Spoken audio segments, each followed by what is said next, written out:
أشهد أن لا إله إلا الله وحده لا شريك له وأشهد أن محمدا عبده ورسوله أما بعد فأعوذ بالله من الشيطان الرجيم بسم الله الرحمن الرحيم الحمد لله رب العالمين الرحمن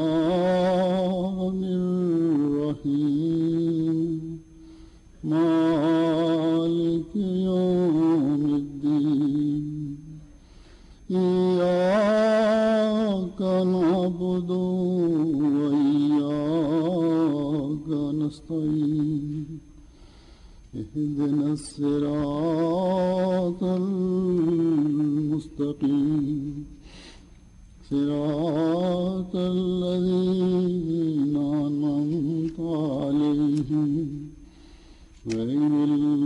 المغضوب عليهم ولا الضالين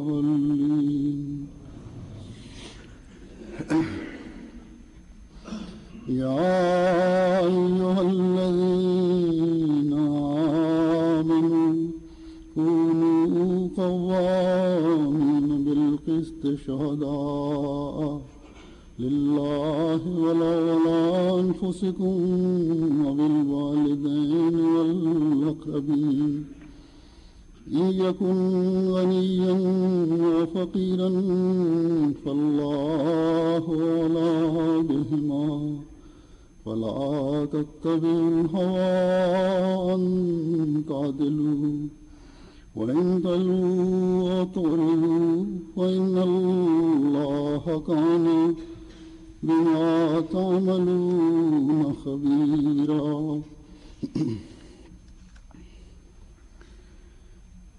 اس کا ترجمہ ہے کہ اے وہ لوگو جو ایمان لائے ہو، اللہ کی خاطر گواہ بنتے ہوئے انصاف کو مضبوطی سے قائم کرنے والے بن جاؤ، خواہ خود اپنے خلاف گواہی دینی پڑے یا والدین اور قریبی رشتہ داروں کے خلاف، خواہ کوئی امیر ہو یا غریب، دونوں کا اللہ ہی بہتر نگہبان ہے۔ بس اپنی خواہشات کی پیروی نہ کرو، مبادہ عدل سے گریز کرو، اور اگر تم نے گول مول بات کی یا پہلو تہی کر گئے تو یقیناً اللہ جو تم کرتے ہو اس سے بہت باخبر ہے۔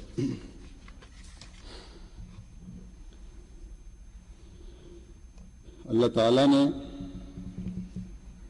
مومنین کو قرآن کریم میں جن اعلیٰ اخلاق اور اعلیٰ اقدار کو اپنانے کی طرف توجہ دلائی ہے ان میں سے ایک انصاف اور عدل ہے، جس پر عمل کرنا، جس پر قائم ہونا اور جس کو پھیلانا مومنین پر فرض ہے۔ جیسا کہ اس آیت میں فرمایا کہ جو مرضی حالات ہو جائیں، جیسے بھی حالات ہو جائیں، تم نے انصاف اور امن کا دامن ہاتھ سے نہیں چھوڑنا، اور ہمیشہ سچ کا ساتھ دینا ہے۔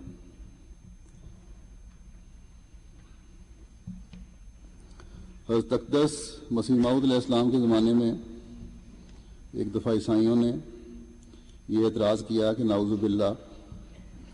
حضرت صلی اللہ علیہ وسلم نے بعض جگہ جھوٹ بولنے کی اجازت دی ہے۔ حضرت اقدس مسیح موعود علیہ السلام نے اور آیتوں کے علاوہ اس آیت کو بھی پیش فرمایا کہ اس کے بعد تم کس منہ سے یہ دعویٰ کر سکتے ہو نیز کہ یہ وسلم نے حکم دیا ہوگا۔ نیز یہ بھی فرمایا، انعام کا اعلان کیا، چیلنج دیا اور عیسائیوں کو للکارا کہ جس طرح سچ بولنے اور انصاف پر قائم رہنے کی تلقین قرآن کریم میں ہے۔ عیسائی اگر انجیل میں سے دکھا دیں تو ایک بڑی رقم آپ نے فرمایا کہ میں انعام کے طور پر پیش کروں گا، لیکن کسی کو ضرورت نہیں ہوئی کہ مقابلے میں آئے۔ تو یہ اللہ تعالیٰ کا ہم پر احسان ہے کہ اس زمانے میں حضرت اقدس مسیح موعود علیہ السلام کو ماننے کی توفیق اس نے عطا فرمائی، جنہوں نے ہمیں قرآن کریم کی چھپی ہوئی حکمت کی باتوں اور براہین کا ہتھیار ہمیں دیا۔ لیکن یہ ہتھیار صرف غیروں کے منہ بند کرنے کے لیے نہیں ہے، بلکہ یہ ایک حسین تعلیم ہے جس کو ہم نے اپنے اوپر لاگو کرنا ہے۔ اگر اپنے گھر کی سطح پر، اپنے محلے کی سطح پر، اپنے ماحول میں اللہ تعالیٰ کا دیا ہوا یہ عدل کا نظام قائم نہ کیا تو ہمارے دنیا کی رہنمائی کے تمام دعوے کھوکھلے ہوں گے۔ تو پہلی بات تو یہ ہے کہ ہمیشہ پیش نظر رہے کہ جو گواہی بھی دینی ہے، جس طرح کے بھی انصاف کے جس طرح حکم ہے انصاف کے تقاضے پورے کرنے کا، ان کو جس طرح پورا کرنا ہے وہ صرف اس صورت میں پورا ہو سکتے ہیں کہ جب دل میں خدا تعالیٰ کا خوف ہو، جب یہ پتہ ہو کہ ایک خدا ہے جو میری ظاہری باتوں کو بھی جانتا ہے اور میری پوشیدہ اور چھپی ہوئی باتوں کو بھی جانتا ہے، جس کو میرے موجودہ فعل کی بھی خبر ہے اور جو میں نے آئندہ کرنا ہے اس کا بھی علم ہے، اس کی بھی خبر رکھتا ہے۔ جب اس سوچ کے ساتھ اپنے معاملات طے کرنے کی کوشش کریں گے تو پھر اللہ تعالیٰ کے فضل سے تقویٰ میں بھی ترقی ہوگی، اور جب تقویٰ میں ترقی ہوگی تو پھر عدل کو قائم رکھنے کے لیے، جیسا کہ اس آیت میں فرمایا کہ اپنے خلاف یا اپنے والدین کے خلاف یا اپنے دوسرے عزیزوں کے خلاف بھی اگر کبھی گواہی دینے کی ضرورت پڑی تو گواہی دینے کی ہمت پیدا ہوگی اور توفیق ملے گی۔ حضرت اقدس مسیح موعود علیہ الصلوۃ والسلام کے ابتدائی زمانے میں بھی ایک ایسا ہی واقعہ پیش آیا آپ کی زندگی میں، جب آپ نے اپنے والد کی طرف سے کیے گئے مقدمہ میں دوسرے کے حق میں گواہی دی۔ آپ کے والد کے ساتھ مزارعین کا درختوں کا کچھ معاملہ تھا، زمین کا جھگڑا تھا، تو مزارعین نے حضرت مسیح موعود علیہ السلام کی صداقت، دیانت، انصاف اور عدل کو عمل دیکھتے ہوئے عدالت میں کہہ دیا کہ اگر حضرت مرزا غلام احمد یہ گواہی دے دیں کہ ان درختوں پر ان کے والد کا حق ہے تو ہم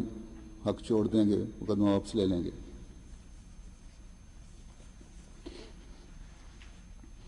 عدالت نے آپ کو بلایا، وکیل نے آپ کو سمجھانے کی کوشش کی تو آپ نے فرمایا کہ میں تو وہی کہوں گا جو حق ہے۔ تو کیونکہ میں نے تو بہرحال عدل کے انصاف کے تقاضے پورے کرنے ہیں۔ چنانچہ آپ کی بات سن کر عدالت نے ان مزارعین کے حق میں ڈگری دے دی، اور اس فیصلے کے بعد حضرت مسیح موعود علیہ الصلوۃ والسلام اس طرح خوش خوش واپس آئے کہ لوگ سمجھے جیسے آپ مقدمہ جیت کر واپس آ رہے ہیں۔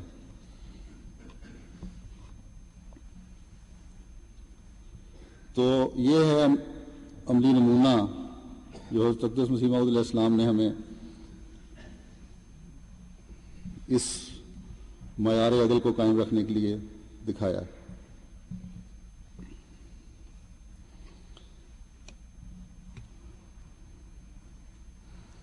اور آپ نے اپنی جماعت سے بھی یہی توقع رکھی، یہی تعلیم دی کہ تم نے بھی یہی معیار قائم رکھنے ہیں۔ پھر اللہ تعالیٰ یہ بھی فرماتا ہے کہ یہ نہ ہو کہ ایسی بات کر جاؤ جس کے کئی مطلب ہوں، اور ایسی گول مول بات ہو کہ شک کا فائدہ اٹھاتے ہوئے اپنے حق میں فیصلہ کروا لو. اگر اس طرح کیا تو یہ بھی عدل سے پرے ہٹنے والی بات ہوگی، عدل کے خلاف چلنے والی بات ہوگی. اس لیے ہمیشہ قول سدید اختیار کرو، ہمیشہ ایسی سیدھی اور کھری بات کرو جس سے انصاف اور عدل کے تمام تقاضے پورے ہوتے ہوں. پھر یہ عدل کے معیار اپنے گھر میں، اپنے بیوی بچوں کے ساتھ سلوک میں بھی قائم رکھو، روزمرہ کے معاملات میں بھی قائم رکھو، اپنے ملازمین کے سے کام لینے اور ان کی اجرت دینے میں بھی یہ معیار قائم رکھو، اپنے ہمسایوں سے سلوک میں بھی یہ معیار قائم رکھو، حتیٰ کہ دشمن کے ساتھ بھی عدل کے اعلیٰ معیار قائم رکھو. دوسری جگہ فرمایا ہے. تو اللہ تعالیٰ جو تمہارے کاموں کی خبر رکھنے والا ہے، تمہارے دلوں کا حال جاننے والا ہے، تمہاری نیک نیتی کی وجہ سے تمہیں اعلیٰ انعامات سے بھی نوازے گا. تو دیکھیں کتنی خوبصورت تعلیم ہے دنیا میں انصاف اور عدل اور امن قائم کرنے کے لیے.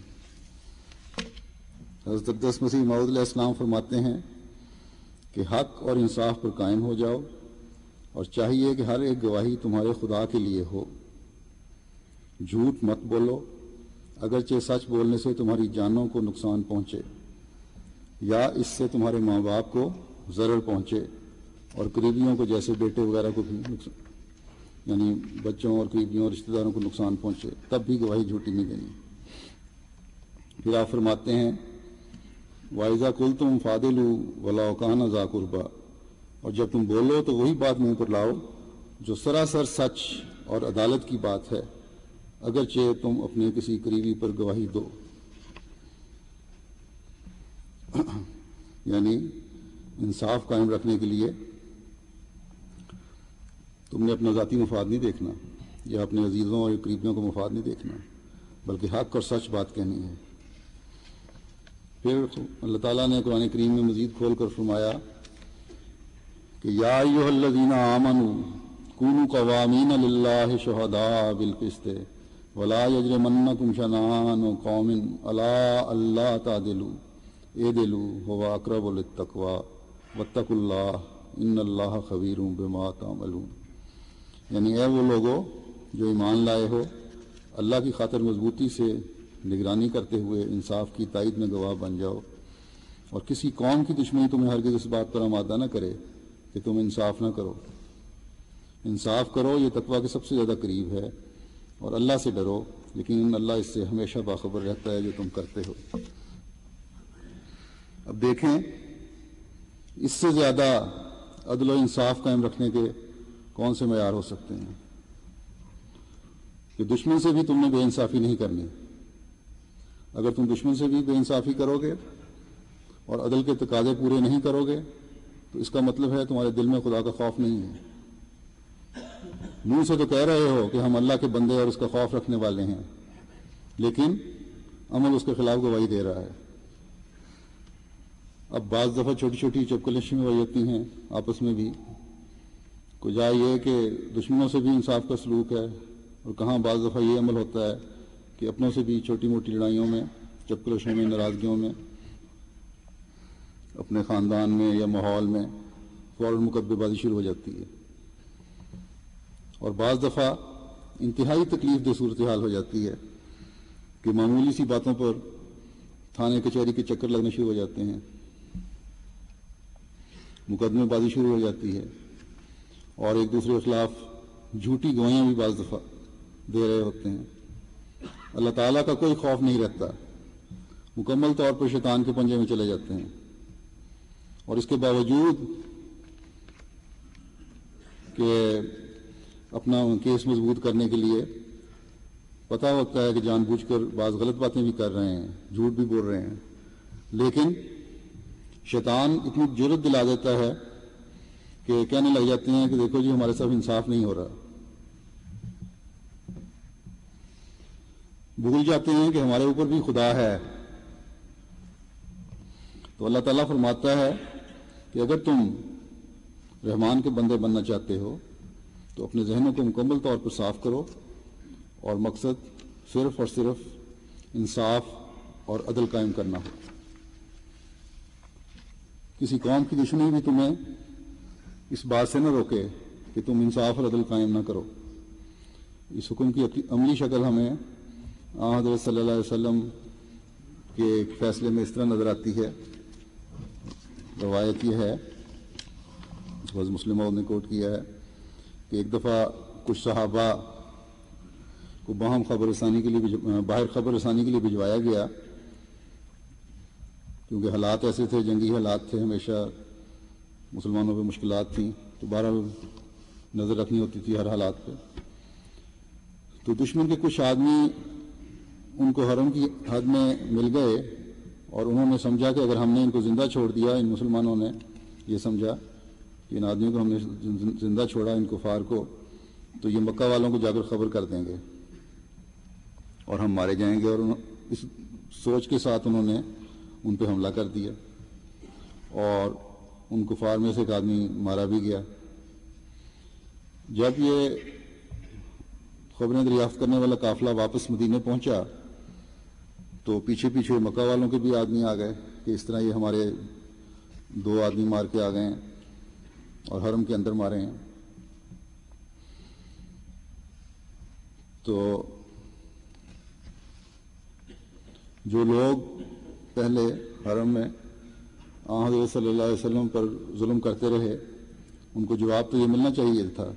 کہ تم بھی تو یہی کچھ کرتے رہے ہو، لیکن آپ صلی اللہ علیہ وسلم نے کیا فوراً کیا کارروائی کی؟ آپ نے فرمایا کہ تمہارے ساتھ بے انصافی ہوئی ہے، کیونکہ ممکن ہے اپنے لوگوں کا، ممکن ہے وہ لوگ اس خیال سے حرم میں چلے گئے ہوں کہ وہ محفوظ ہیں اور انہوں نے اپنے بچاؤ کی پوری کوشش نہ کی ہو، تمہارے سے جنگ میں انہوں نے تھوڑی سی کمی دکھائی ہو، اس لیے آپ لوگوں کو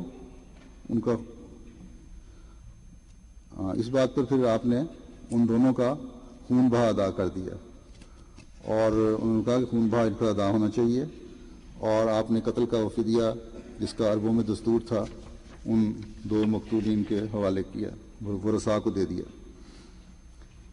بس خلیفہ اول فرماتے ہیں کہ کونوا قوامین للہ شہداء بالقسط، تمہاری گواہیاں اللہ کے لیے عدل کے ساتھ ہوں۔ پھر اس کی تشریح کہ ولا یجرمنکم شنآن قوم الی اللہ تعدلوا، کسی کی دشمنی انصاف کے ہی معنی نہ ہو۔ مثال دیتے ہیں کہ مثلا غیر بعض آریہ لوگ اس زمانے میں تھے، ہندو، تمہیں دفتروں سے نکالنے کی کوشش کرتے رہتے ہیں، تو اسلام کی یہ تعلیم نہیں ہے کہ تم ان کے مقابلوں میں بھی ایسی کوشش کرو، جہاں تمہیں اختیار ہو وہاں تم ان کے خلاف کارروائی کرو، نہیں، یہ ایسا نہیں ہونا چاہیے۔ تو فرمایا کہ تقویٰ کا علاج یہ بتایا ہے اللہ تعالیٰ نے کہ تم یہ یقین رکھو کہ تمہارے کاموں کو دیکھنے والا اور ان سے خبر رکھنے والا بھی کوئی ہے، تو اس طرح تم تقوی پہ قائم ہو جاؤ گے،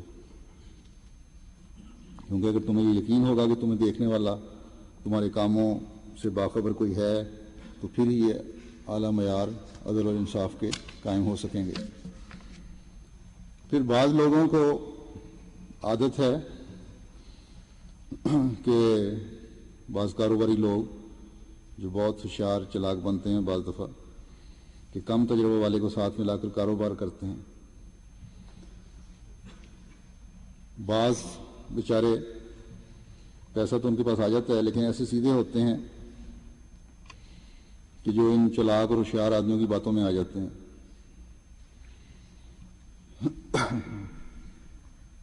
اور ان سے ایسا معاہدہ کر لیتے ہیں کاروبار کا کہ جو سراسر نقصان پہ منتج ہوتا ہے آخرکار، اور سارا سرمایہ بھی ان لوگوں کا ہوتا ہے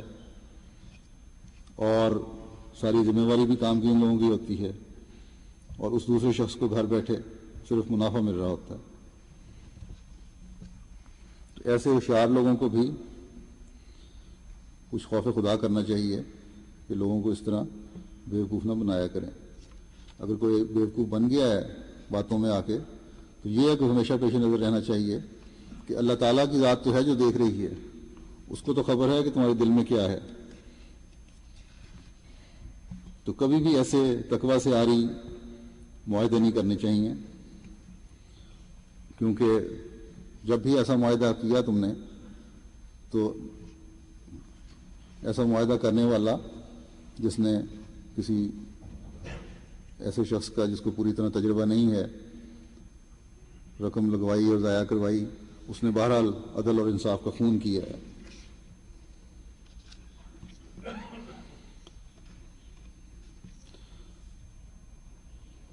اور پھر یہ ہوتا ہے بعض دفعہ کہ یہ پیسہ بھی لوٹ لیتے ہیں اس طرح لوگوں کا، اور اس کے بعد جب ان کو سمجھایا جائے کہ یہ تم نے غلط کام کیا، ایسے نہیں ہونا چاہیے، ایسے معاہدے بھی نہیں ہونے چاہیے، تقویٰ کو مد نظر رکھ کر ایسے معاہدے کیا کرو، تو جواب ان کا یہ ہوتا ہے کہ دیکھو جی اس نے اپنی خوشی سے دستخط کیے تھے، ہم نے کون سا اس کے پستول رکھ کے اس سے منوایا تھا. بہت قابل شرم حرکت ہے یہ، ایسے واقعات بھی سامنے آتے ہیں. لیکن وہ دوسرے لوگ جو اس طرح بیوقوفی میں پیسہ ضائع کر رہے ہوتے ہیں ان کو بھی ذرا سوچ سمجھ کر اپنا سرمایہ لگانا چاہیے، مشورہ کر کے، دعا کر کے، سمجھ کے کہ فائدہ بھی ہوگا کہ نہیں. بلا وجہ بیوقوف نہیں بن جانا چاہیے، مومن کو کچھ تو فراست دکھانی چاہیے. پھر بعض لوگ قرض لے لیتے ہیں اور واپسی کے وقت بہانے بنا رہے ہوتے ہیں، ان کو بھی خوف خدا کرنا چاہیے. اس کی ایک حدیث میں روایت ہے کہ حضرت عبداللہ بن ابی حضرت الاسلمی بیان کرتے ہیں کہ ایک یہودی کو ان کے ذمے 4 درہم قرض تھا جس کی میعاد ختم ہو گئی. اس یہودی نے آ کر حضرت صلی اللہ علیہ وسلم سے شکایت کی کہ اس شخص کے ذمے میرے 4 درہم ہیں اور یہ مجھے ادا نہیں کرتا. رسول اللہ صلی اللہ علیہ وسلم نے عبداللہ سے کہا کہ اس یہودی کا حق دے دو. عبداللہ نے عرض کی اس ذات کی قسم جس نے آپ کو حق کے ساتھ بھیجا ہے، مجھے قرض ادا کرنے کی طاقت نہیں ہے. آپ نے دوبارہ فرمایا اس کا حق اسے لوٹا دو. عبداللہ نے پھر وہی عذر کیا اور کہا کہ میں نے اسے بتا دیا ہے کہ آپ ہمیں خیبر بھجوائیں گے اور مال غنیمت میں سے کچھ حصہ دیں گے تو واپس آ کر میں اس کا قرض چکا دوں گا. آپ نے فرمایا ابھی اس کا حق ادا کرو. نبی کریم صلی اللہ علیہ وسلم جب کوئی بات 3 دفعہ فرما دیتے تھے تو وہ قطعی فیصلہ سمجھا جاتا تھا. تو چنانچہ عبداللہ اسی وقت وہاں بازار گئے. انہوں نے ایک چادر بطور تہبند کے باندھ رکھی تھی، سر کا کپڑا اتار کر تہبند کی جگہ باندھ لیا اور چادر 4 درہم میں بیچ کر قرض ادا کر دیا. تو اتنے میں خیر ان کو بھی اللہ تعالیٰ نے کس طرح دیا کہ ایک بڑھیا وہاں سے گزری، کہنے لگی اے رسول اللہ کے صحابی آپ کو کیا ہوا ہے؟ تو عبداللہ نے سارا قصہ ان کو سنایا. تو اس نے اسی وقت اپنی چادر جوڑ رکھی تھی ان کو دے دی اور یوں ان کا قرض بھی اتر گیا اور ان کی چادر بھی ان کو مل گئی. تو اب اس صحابی کی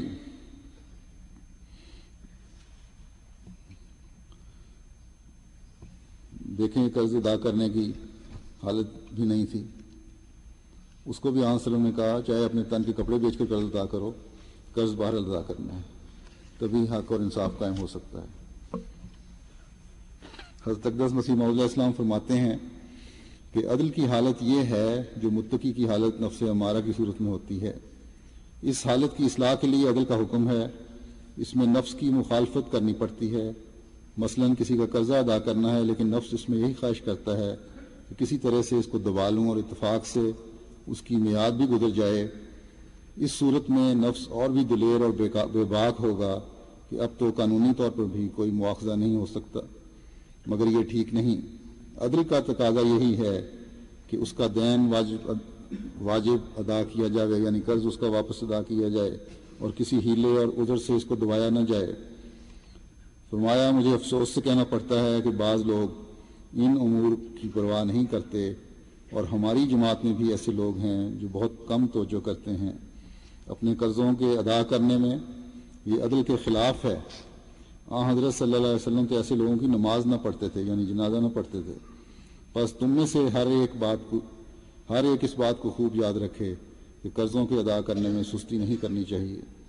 اور ہر قسم کی خیانت اور بے ایمانی سے دور بھاگنا چاہیے، کیونکہ یہ امر الہی کے خلاف ہے۔ پھر ایک حدیث ہے، حضرت زہیر بیان کرتے ہیں کہ رسول اللہ صلی اللہ علیہ وسلم نے فرمایا، انصاف کرنے والے خدائے رحمان کے دانے ہاتھ نور کے ممبروں پر ہوں گے۔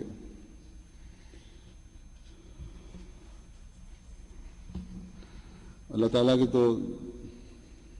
دونوں ہاتھ ہی دانے شمار ہوں گے، تو یہ لوگ اپنے فیصلے میں اور اپنے اہل و عیال میں، فرمایا کہ یہ لوگ اپنے فیصلے میں اور اپنے اہل و عیال میں اور جس کے بھی وہ نگران بنائے جاتے ہیں عدل کرتے ہیں۔ تو یہاں میں اب گھر کی مثال لیتا ہوں۔ ہر شادی شدہ مرد جو ہے اپنے اہل و عیال کا نگران ہے، اس کا فرض ہے کہ ان کی ضروریات کا خیال رکھے۔ مرد قوام بنایا گیا ہے، گھر کے اخراجات پورے کرنا، بچوں کی تعلیم کا خیال رکھنا، ان کی تمام تعلیمی ضروریات اور اخراجات پورے کرنا، یہ سب مرد کی ذمہ داری ہے۔ لیکن افسوس سے کہنا پڑتا ہے کہ جماعت میں بھی بعض مرد ایسے ہیں جو گھر کے اخراجات مہیا کرنے سے ایک طرف الٹا عورتوں سے مانگتے ہیں، بیویوں سے مانگتے ہیں اپنے لیے، اور کہتے ہیں کہ ہمارے خرچ پورے کرو، حالانکہ بیوی کی کمائی پر ان کا کوئی حق نہیں ہے۔ اگر بیوی بعض اخراجات پورے کر دیتی ہے تو یہ اس کا احسان ہے ان مردوں پر۔ تو مردوں کو اس حدیث کے مطابق ہمیشہ یاد رکھنا چاہیے کہ اگر اللہ تعالیٰ کی رحمتوں سے حصہ پانا ہے، اللہ تعالیٰ کے نور کے حقدار بننا ہے، تو انصاف کے تقاضے پورے کرتے ہوئے اپنی ذمہ داریاں نبھانی ہوں گی۔ بچوں کی تربیت کا حق ادا کرنا ہوگا، ان میں دلچسپی لینی ہوگی، ان کو معاشرے کا ایک قابل قدر حصہ بنانا ہوگا، اگر نہیں تو پھر ظلم کر رہے ہوگے۔ انصاف والی تو کوئی چیز بھی نہیں تمہارے اندر۔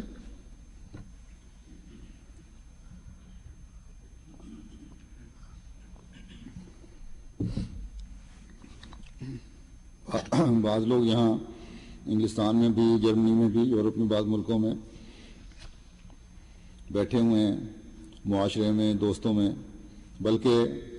جماعت کے عہدیداروں کی نظر میں بھی بڑے مخلص اور نیک بظاہر بنے ہوئے ہیں، لیکن بیوی بچوں کو پاکستان میں چھوڑا ہوا ہے اور علم ہی نہیں کہ ان بیچاروں کو کس طرح گزارا ہو رہا ہے۔ یا یہاں بھی بعض لوگوں نے اپنی فیملیوں کو چھوڑا ہوا ہے، کچھ علم نہیں ہے کس طرح گزارا کر رہی ہیں وہ فیملیاں۔ جب پوچھو تو کہہ دیتے ہیں کہ بیوی زبان دراز تھی، یا فلاں برائی تھی اور فلاں برائی تھی۔ تو اگر یہ مان بھی لیا جائے کہ ایسے لوگوں کی بات ٹھیک ہے،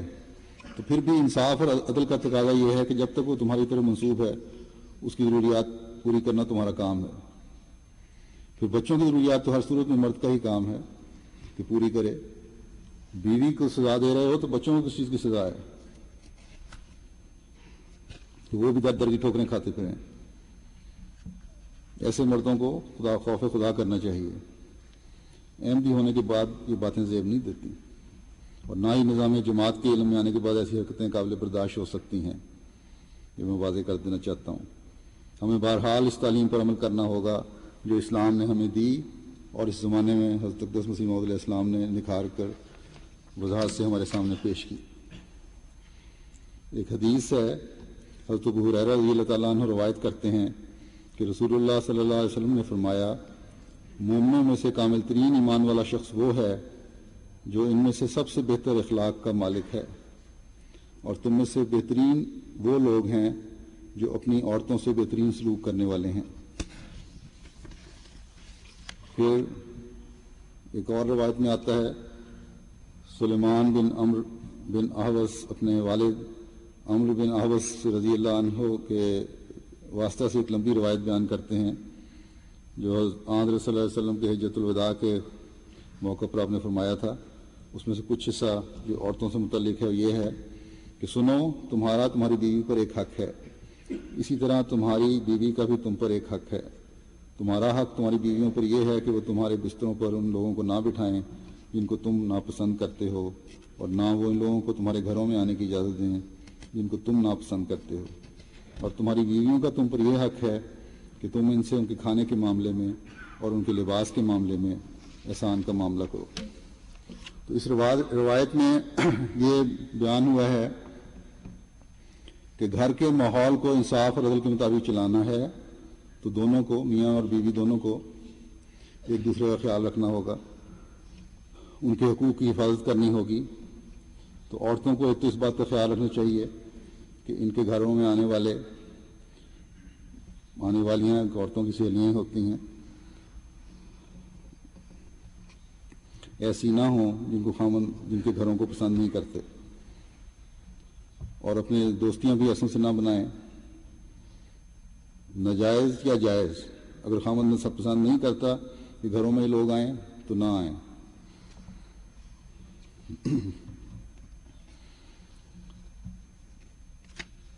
ہو سکتا ہے کہ خامند کو کسی وجہ سے کچھ علم ہو بعض گھروں کے معاملے میں،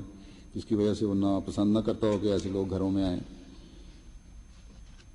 تو اور یہ باتیں بھی ایسی ہیں کہ خامند کی خوشی کی خاطر، رضامندی کی خاطر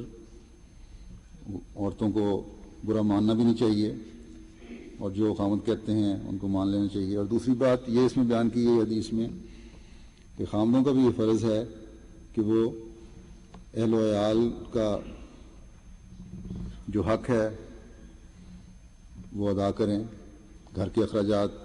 ان کے لباس وغیرہ کا خیال رکھیں۔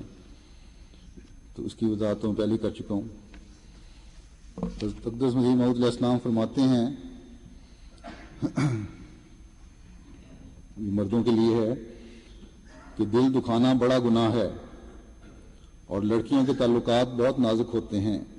جب والدین ان کو اپنے سے جدا اور دوسرے کے حوالے کرتے ہیں تو خیال کرو کہ کیا امیدیں ان کے دلوں میں ہوتی ہیں، اور جن کا اندازہ انسان عاشرہن بالمعروف کے حکم سے ہی کر سکتا ہے۔ پھر اولاد سے ہی بعض لوگ بے انصافی کر جاتے ہیں، بعض کو بے جار لاڈ سے بگاڑ دیتے ہیں، اور بعض پر ضرورت سے زیادہ سختی کر کے بگاڑ دیتے ہیں۔ تو پھر ایسے بچے بڑے ہو کر بعض دفعہ اپنے باپوں سے بھی نفرت کرنے لگ جاتے ہیں۔ حضرت صلی اللہ علیہ وسلم نے اس بات کو دور کرنے کے لیے اور انصاف قائم کرنے کے لیے بڑی باریکی سے خیال رکھتے ہوئے ہمیں تعلیم دی ہے۔ حضرت نعمان بن بشیر بیان کرتے ہیں کہ ان کے ابا کو حضرت صلی اللہ علیہ وسلم کی خدمت میں لائے، نعمان بن بشیر کو، اور عرض کیا میں نے اپنے اس بچے کو ایک غلام تحفہ دیا ہے۔ حضور نے فرمایا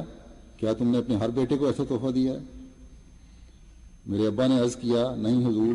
آپ نے فرمایا یہ تحفہ واپس لے لو۔ ایک اور روایت میں ہے کہ حضور نے فرمایا اللہ تعالیٰ سے ڈرو اور اپنی اولاد سے انصاف اور مساوات کا سلوک کرو۔ اس پر میرے والد نے وہ تحفہ واپس لے لیا۔ ایک اور روایت میں ہے کہ حضور نے فرمایا مجھے اس ہبہ کا گواہ نہ بناؤ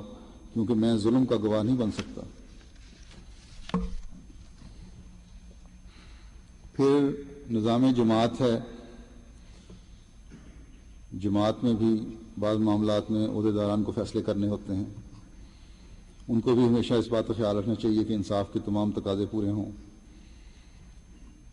پھر قضاء کا نظام ہے،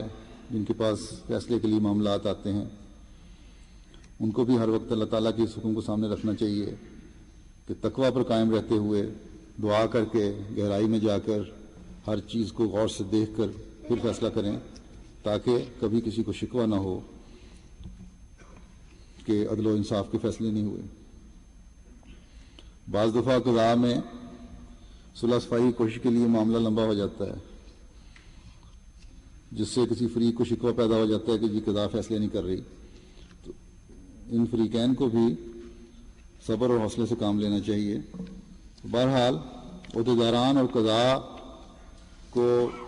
انصاف کے تمام تقاضے پورے کرتے ہوئے فیصلے کرنے چاہیے۔ ایک روایت میں آتا ہے کہ ابو ہریرہ رضی اللہ تعالیٰ عنہ سے روایت ہے، رسول اللہ صلی اللہ علیہ وسلم نے فرمایا کہ اس دن تک کہ جس میں سورج طلوع ہوتا ہے ہر عضو کے لیے صدقہ دینا چاہیے، اور جو شخص لوگوں میں عدل سے فیصلے کرتا ہے تو یہ اس کی طرف سے صدقہ ہے۔ یعنی جن لوگوں کو اس کام پر مقرر کیا گیا ہے کہ وہ فیصلے کریں، اگر وہ عدل اور انصاف کو سامنے رکھتے ہوئے فیصلے کریں گے تو یہ بھی ان کی طرف سے صدقہ ہے۔ تو جہاں یہ دل کی تسلی کی بات ہے کہ یہ صدقہ ان کی طرف سے شمار ہوگا، وہاں فکر انگیز بھی ہے، فکر ڈالنے والی بھی بات ہے کہ غلط فیصلوں کی سزا نہ کہیں ہو جائے، کچھ نہ ہو جائے کہیں۔ ایک اور روایت ہے، عبداللہ بن موہب روایت کرتے ہیں کہ عثمان رضی اللہ عنہ نے ابن عمر رضی اللہ عنہ کو قاضی بنا کر بھیجتے ہوئے کہا، جاؤ لوگوں میں ان کے معاملات کے فیصلے کرو۔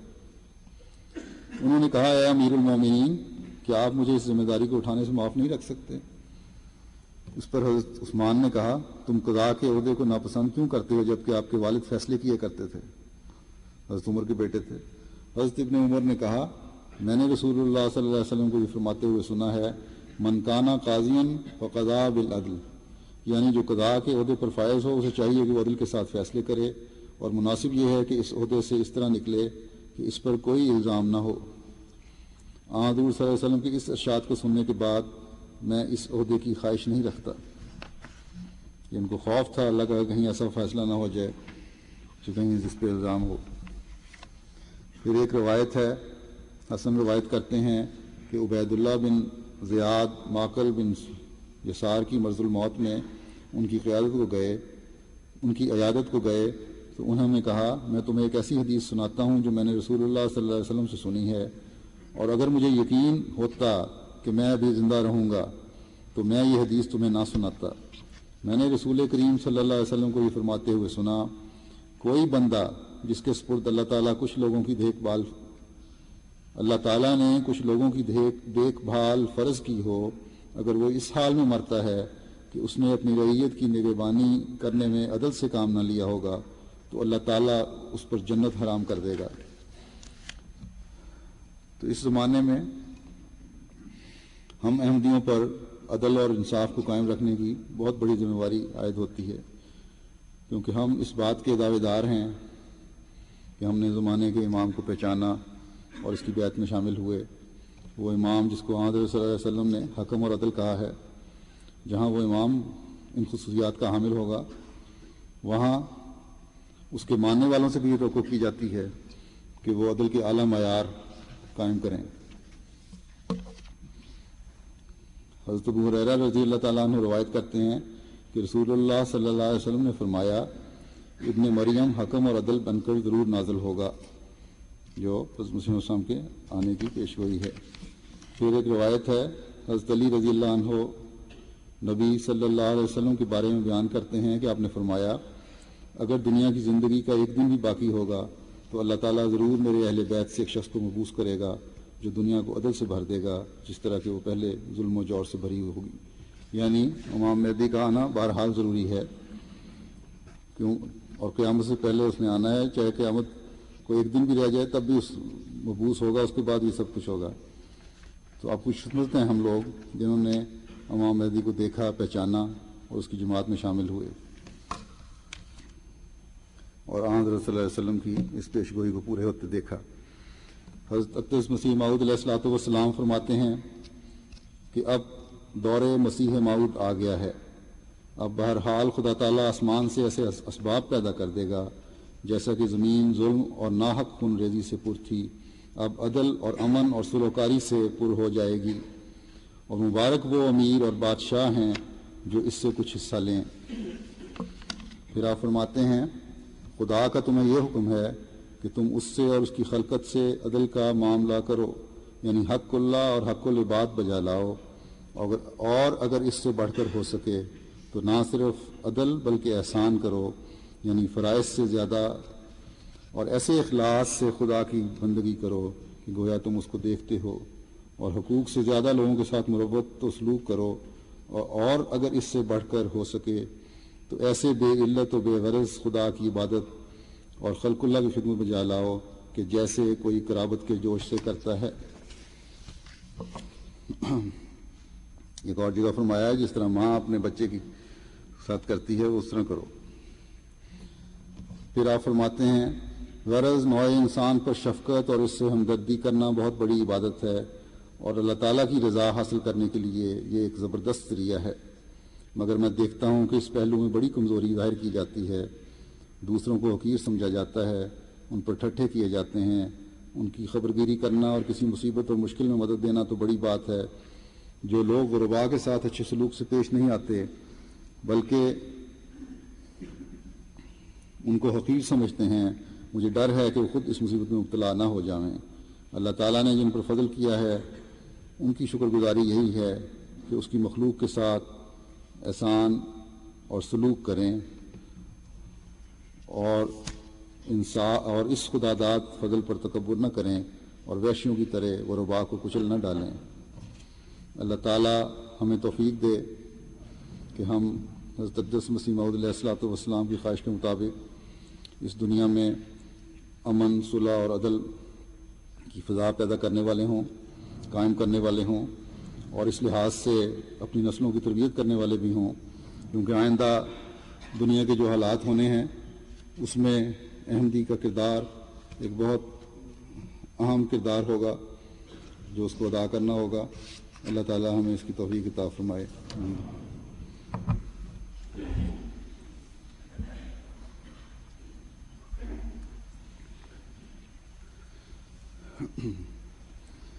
الحمد لله نحمده ونستعينه ونستغفره ونؤمن به ونتوكل عليه ونعوذ بالله من شرور أنفسنا ومن سيئات أعمالنا من يهده الله فلا مضل له ومن يضلله فلا هادي له ونشهد أن لا إله إلا الله ونشهد أن محمدا عبده ورسوله. عباد الله رحمكم الله إن الله يأمر بالعدل والإحسان وإيتاء ذي القربى وينهى عن الفحشاء والمنكر والبغي يعظكم لعلكم تذكرون. اذكروا الله يذكركم وادعوه يستجب لكم ولذكر الله